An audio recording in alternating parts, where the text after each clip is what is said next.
Desde que el hombre en los albores dejó sus huellas sobre la faz de la Tierra, generación tras generación ha ido buscando esos primeros pasos en la evolución de la vida. Conocer el pasado sin duda nos ayuda a afrontar con mayor seguridad el futuro, y es esto lo que hace que un puñado de apasionados crean encontrar claves en pequeños enigmas que surgen de la Tierra. La arqueología constituye en la actualidad una fuente inagotable de conocimientos históricos para indagar en las formas de vida y costumbres de pueblos que se pierden en la memoria de los tiempos. En Melilla, la constancia de esas huellas del pasado se materializa en vitrinas y documentos que nos hablan de episodios inciertos de nuestra historia. Indagar, estudiar, reconocer los aromas de otros tiempos es una tarea ardua que no termina con el solo hecho de observar esas vitrinas. Hay que rebuscar en las entrañas del pasado. Por esto, hoy, en Trápana Televisión, hablaremos del Atlas Arqueológico de Melilla.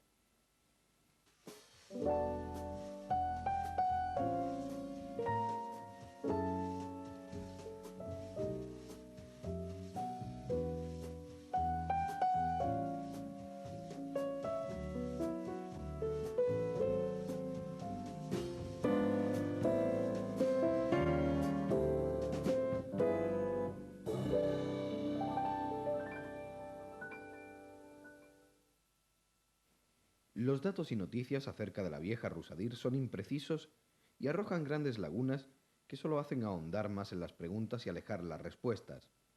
Por eso, a la vista de los datos y el uso que se ha hecho de ellos para el conocimiento de la historia, no es absurdo plantearse una unificación de fuentes para así obtener una idea global del paso de los diversos pueblos que se asentaron en Melilla.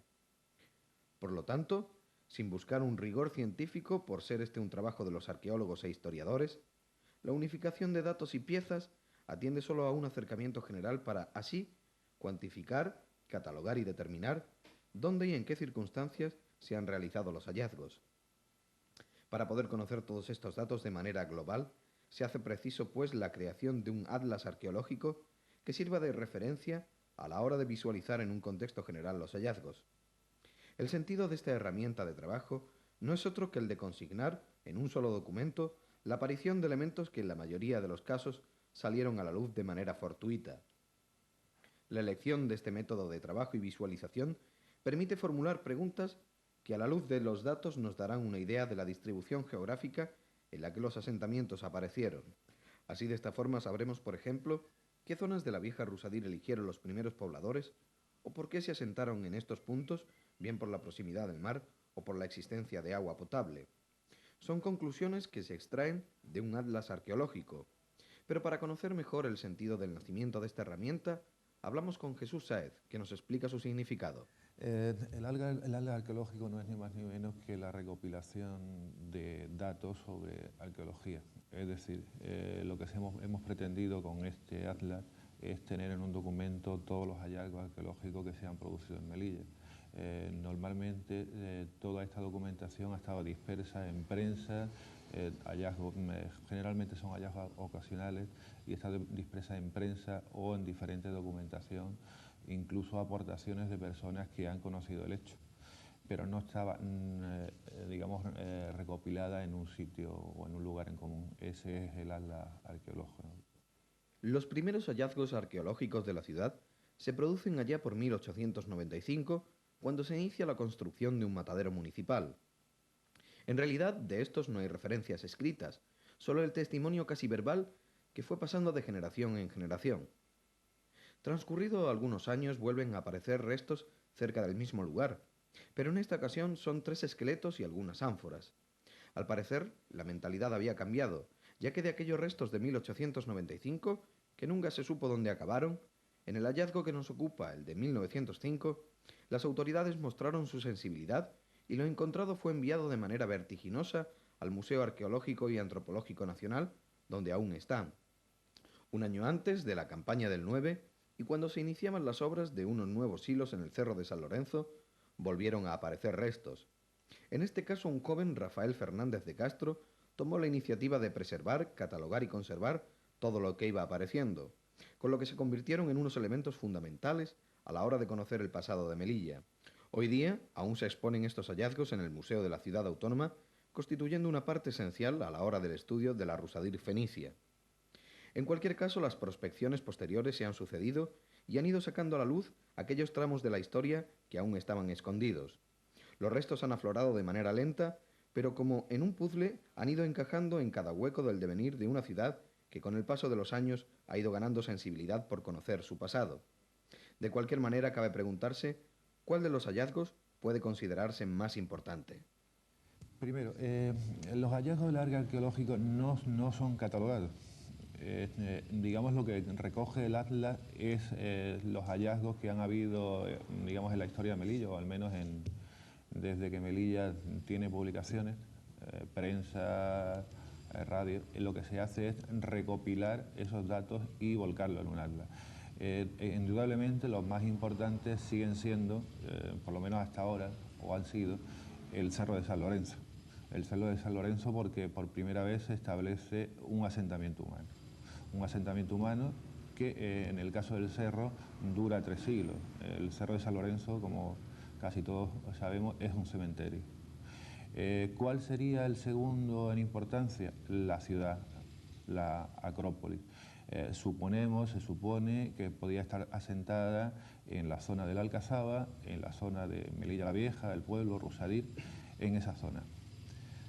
Esa sería la parte más importante. ¿Qué datos tenemos sobre esto? Los datos más cercanos que tenemos los podemos trasladar a la Edad Media, que son graneros, silos de grano que aparecen excavados de la roca.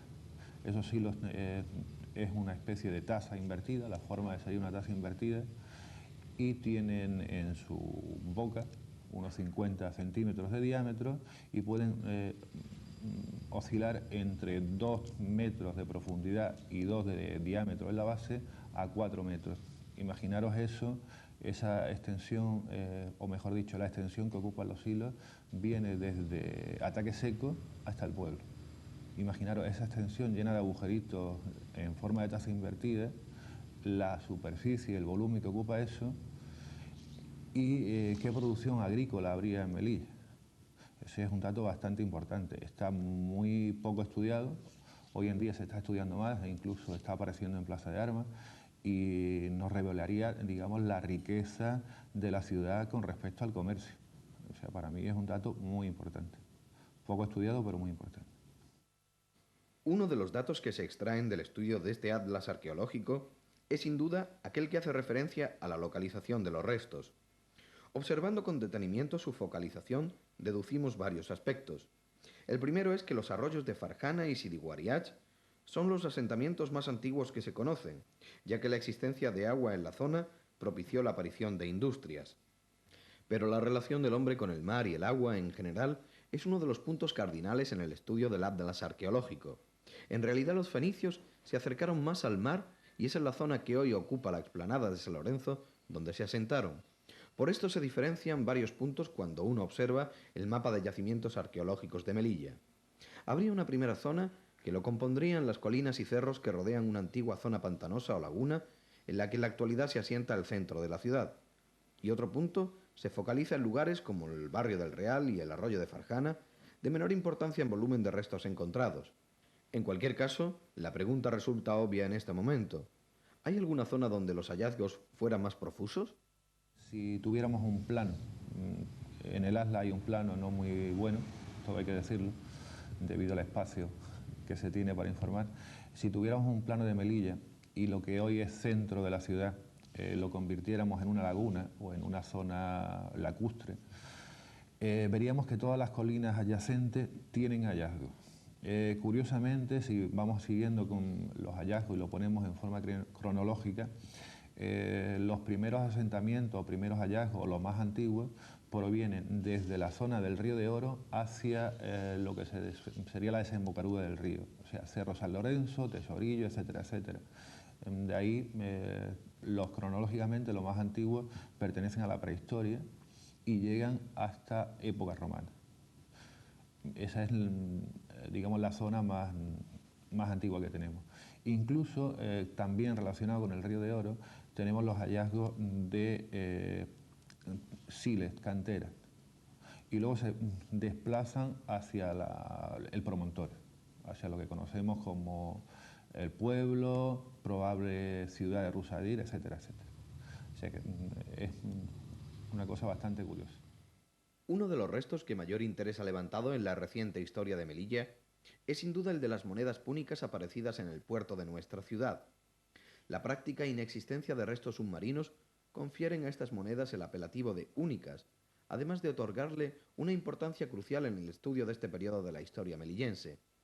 Pero existen otros elementos aparecidos en el mar, aunque de manera peculiar, ya que han sido legados de forma casual por redes de arrastre de barcos que faenaban por las aguas cercanas a nuestro litoral.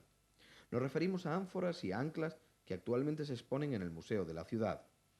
Ante esto, podemos saber que la función marítima de la antigua Rusadir era primordial y resultaba dentro de su modo de vida un elemento esencial para su subsistencia. Dado que la aparición de la Mar Chica como hábitat no aparece reflejado hasta el siglo XV, cabe pensar en que en la zona de Melilla la importancia del mar fuera sin duda evidente, y esa misma importancia es la que nos hace reflexionar acerca del peso que los hallazgos submarinos tienen a la hora de descifrar la vida en la vieja Rusadir. No se ha hecho en Melilla, salvo lo que intentó hacer Fernández de Castro o lo que intentamos hacer en el año 81. Intentamos hacer una serie de excavaciones programadas, no se ha podido hacer nada hasta ahora que al parecer se va a organizar una serie de excavaciones programadas.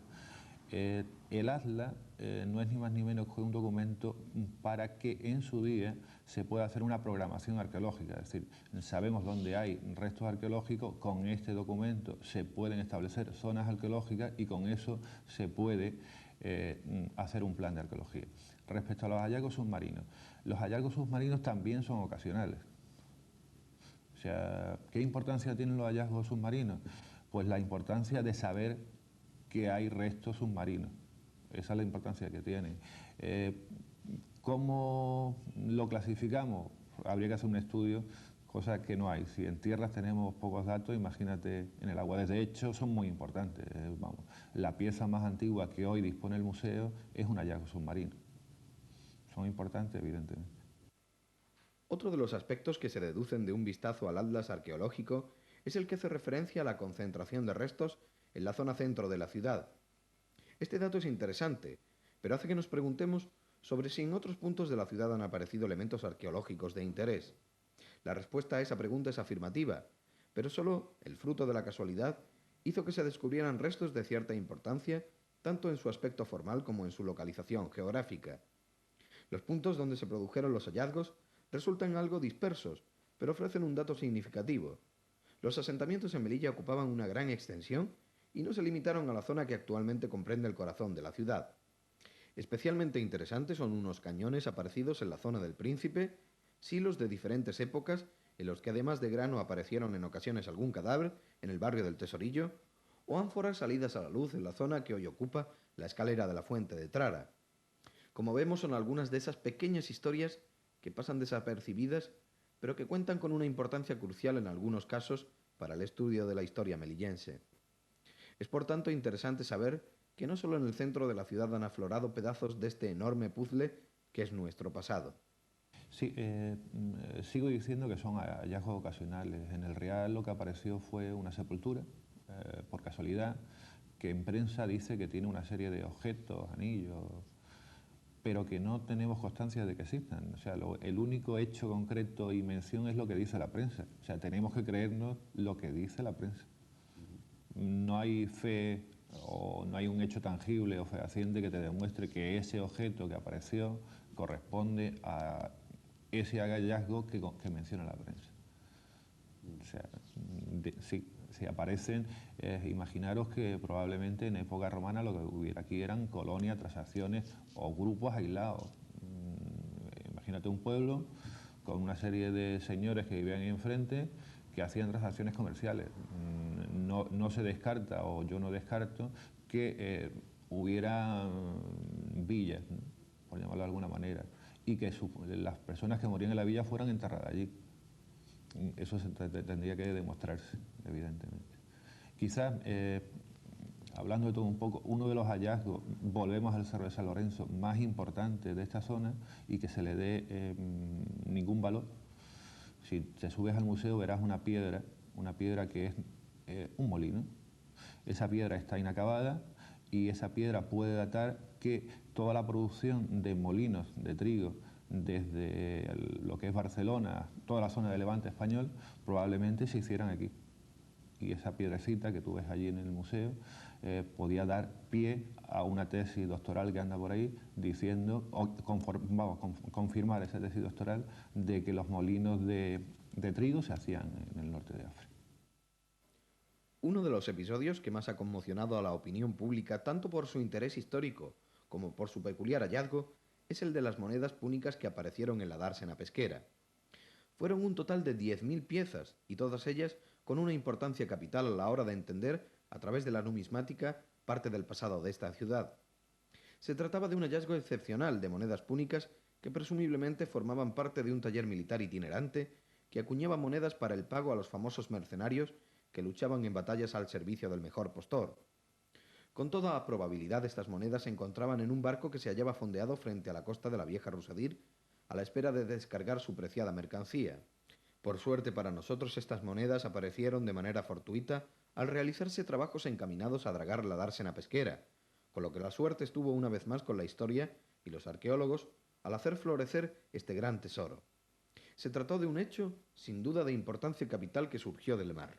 Sí, en este atlas se recoge noticias de monedas que hasta ahora no estaban clasificadas en el norte de África.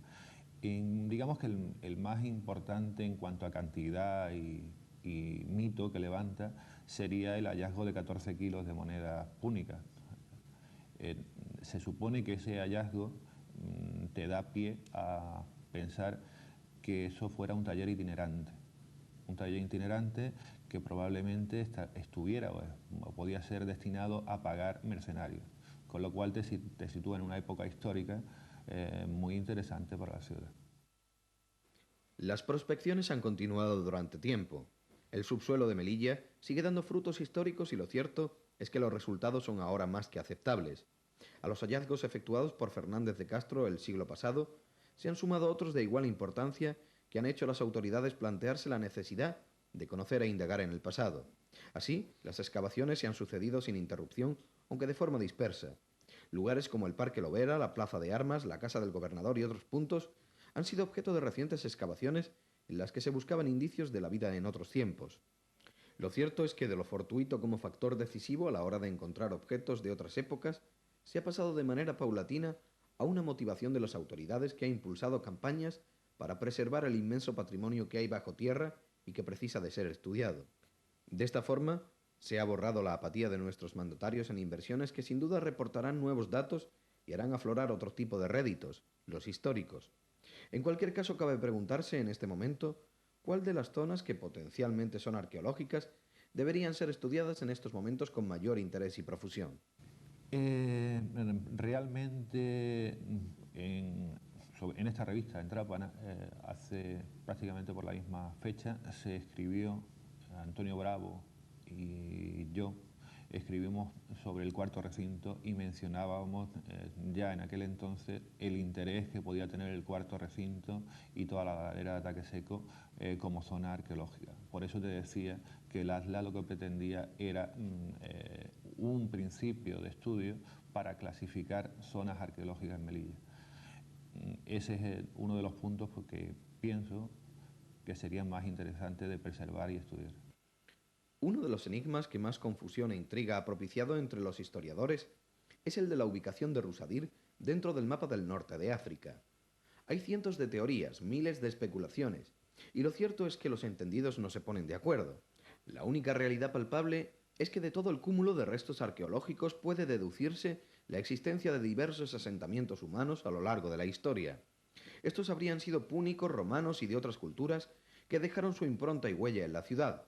Sin duda estas evidencias apuntan a lo que podría haber sido la Rusadir que tanto buscan los historiadores y que en forma de factoría ubicada en nuestras orillas fue sin duda una de las ciudades más importantes del Mediterráneo. Es más, los interrogantes no solo se centran en la ubicación de este lugar, también llegan a otros aspectos más formales como su urbanismo, arte, cultura, población, extensión, elementos todos imprescindibles para conocer la vida de un pueblo como el púnico que tuvo su arraigo en la actual Melilla. Por lo tanto, parece que resulta más bien sencillo ubicar Rusadir dentro de la zona en la que se sitúa nuestra ciudad.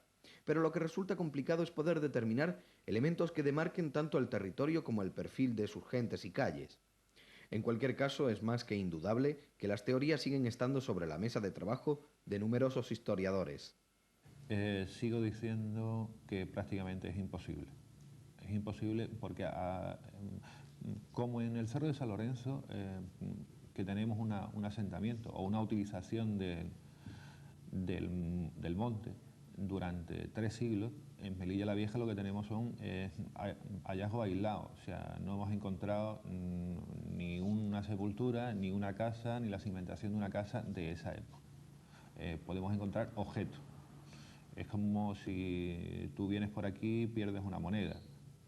¿Podemos decir que esta era la ciudad? Hombre, evidentemente sí, pero vamos, imagínate que vas por el campo y pierdes una moneda actual. Tú no puedes con ese hallazgo afirmar que aquello era Melilla, ¿no? Ese es el mismo tema. Probablemente nos queremos limitar a una ciudad cuando tendríamos que abrir mucho más. Yo soy de los que pienso que Rusadir no era solamente Melilla, era todo el entorno, todo Treforca.